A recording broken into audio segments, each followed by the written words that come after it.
आप सबको सादर नमस्ते। जय हिंद, जय उत्तराखंड। अंतर्राष्ट्रीय योग दिवस के उपलक्ष्य में आयोजित इस कार्यक्रम में पूर्व सैनिक संघर्ष समिति कर्णनगरी कोटद्वार के द्वारा आयोजित इस कार्यक्रम में हमारे आज के मुख्य आकर्षण जिसको कह सकते हैं कि योगा टीचर हमारे अंशिका और रसिका, ये दोनों बहनें हैं, जखवाल जी हैं, बालासोर से आप आते हैं और बहुत कम उम्र में इन बच्चों ने इस उपलब्धि को हासिल किया। पूर्व सैनिकों के आज इन्होंने जो मार्गदर्शन किया है योगा के द्वारा, इनका हम हार्दिक अभिनंदन करते हैं।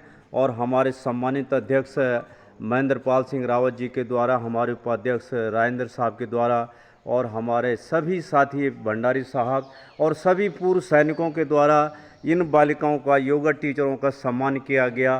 तो मैं चाहूँगा कि ज़ोरदार तालियों के साथ इन बच्चों का अभिनंदन, वंदन और स्वागत करते हैं और भविष्य की, इनके उज्जवल भविष्य की हम कामना करते हैं। मैं चाहूँगा कि हमारे अध्यक्ष जी जरा इन बच्चों के लिए और क्षेत्र के सर्वांगीण विकास के लिए जो सतत प्रयासरत हैं हमारे पूर्व सैनिक संघर्ष समिति के सम्मानित अध्यक्ष महेंद्र पाल सिंह रावत जी से निवेदन है कि 2 शब्द बोलकर पूरे क्षेत्रवासियों के आज के इस योगा दिवस के विषय में आप बताएंगे। महेंद्र पाल सिंह रावत जी। धन्यवाद। मैं आज इस अंतर्राष्ट्रीय योग दिवस में मैं दिल की गहराई से आप सबको और क्षेत्रवासियों को दिल की गहराई आभार प्रकट करना चाहता हूँ, वंदन करना चाहता हूँ। और योग करें, निरोग रहें, जैसे कि आप एक पंक्ति आपने सुनी होगी और जिसके माध्यम से कहीं ना कहीं अगर एक युवा और एक भारत का एक जन नागरिक अगर योग करेगा तो कहीं ना कहीं निरोग रहेगा। निरोग राष्ट्र हमेशा सशक्त राष्ट्र कहलाता है। राष्ट्र की परिभाषा के अंतर्गत उसका स्वास्थ्य सबसे पहले आता है। तो मैं इन्हीं बिंदु के साथ कहना चाहता हूं कि कहीं ना कहीं योग करें।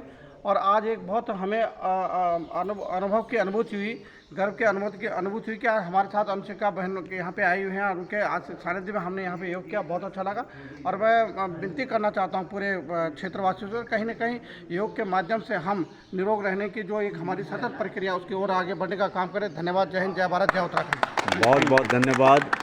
अभी मैं चाहूँगा कि आपको आज हमारे पूर्व सैनिक संघर्ष समिति के कोटद्वार के पूर्व सैनिकों के बीच में आपको ये योगा आपने किया, इसके लिए हम विशेषकर आपका आभार धन्यवाद ज्ञापित करते हैं और आपसे जानना चाहते हैं कि आपको आज का कार्यक्रम सैनिकों के द्वारा कैसे लगा। सबसे पहले आप सभी को प्रणाम। सर, हमें ना बहुत गर्व की अनुभूति हो रही है। आप सबको बहुत सारा धन्यवाद, क्योंकि आप सबके साथ अभ्यास करना एक अपने आप में ही एक बहुत सुंदर एक अनुभूति रही हमारे लिए। और साथ में आप सब लोगों ने, मतलब हमारे सारे जो सैनिक संघर्ष समिति के जितने भी हमारे मेंबर्स हैं, सब लोग इतने कर्मठ हैं, इतने अच्छी तरीके से उन्होंने अभ्यास किया, इतनी मेहनत के साथ उन्होंने अभ्यास किया। और मैं चाहूँगी कि आप यह अभ्यास निरंतर जारी रखें। हमारी यह पौराणिक विद्या है और इस विद्या को जीवित रखने का आपने काम करना है।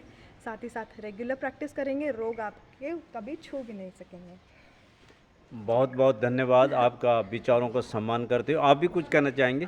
आप दोनों बहनें हैं, देखो, और इस कम उम्र में इन्होंने उपलब्धि हासिल की है तो बड़ी गर्व की बात है। आप भी कुछ कहेंगे रंसिका जी?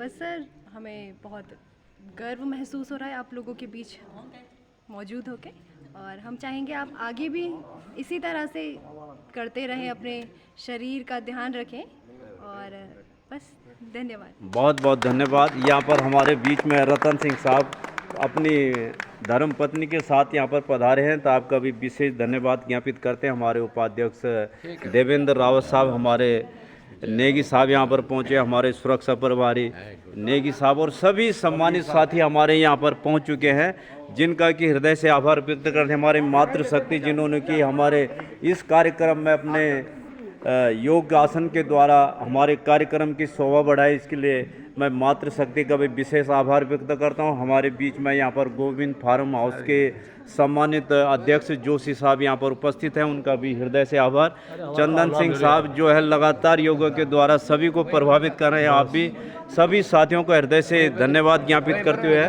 मैं सूरवीर खेतवाल इन्हीं शब्दों के साथ आप सबको योगा दिवस की, अंतर्राष्ट्रीय योग दिवस की हार्दिक शुभकामनाएं प्रेषित करता हूं। जय हिंद, जय उत्तराखंड।